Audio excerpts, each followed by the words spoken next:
So in this final section, we will look at the factors regarding choice of law. We spent a lot of time talking about choice of forum.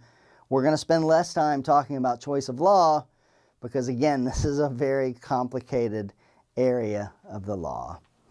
Know that just like with the choice of forum, the parties can agree on the choice of law.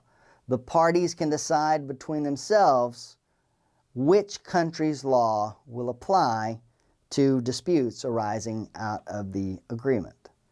So a choice of law clause is a contract provision that dictate which country or which jurisdiction will have authority to hear the case, which one will hear the case. Now, this choice of law is one of the things that you bargain for in the contract negotiations. If it is beneficial to your side to have U.S. law apply, then you want to negotiate in such a way that U.S. law will apply. That's not always the case. Sometimes it might be better to have another country's law apply. Maybe the country in which the other party is resident, or maybe a third neutral party. But in any event, it's an area that you should address before the contract is ever negotiated. So the choice of law can be a bargaining point in contract negotiations. Now, if a choice of law clause does not exist, then the law that's going to be applied to the dispute by a court is determined by what we call a conflict of laws analysis. Now, again, conflict of laws is a very complicated aspect of the law, but the general rule is that the law to be applied to the dispute depends on the nature of the dispute. What is the dispute about? For instance, for contracts, one could argue that the dispute should be determined by the law of the jurisdiction that has the most significant relationship to the transaction. And for your purposes on your test or in life, understand that the law that applies to the contract will be the law that has the most significant relationship to the contract.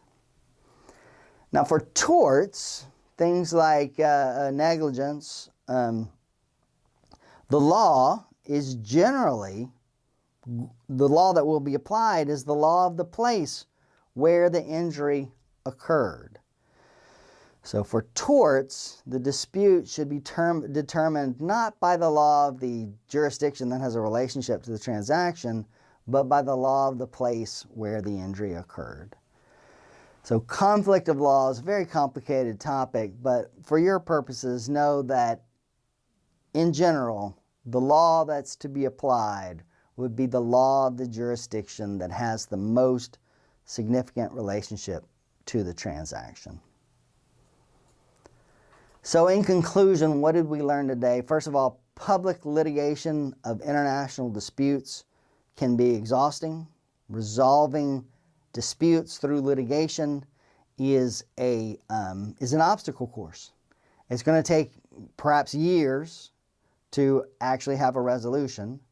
It's going to cost you lots and lots and lots of money, lawyers, expenses, time-consuming matters. So litigation of a dispute can be exhausting, and before you enter into, before you choose litigation as a means of resolving your dispute, understand that there's a huge downside to it.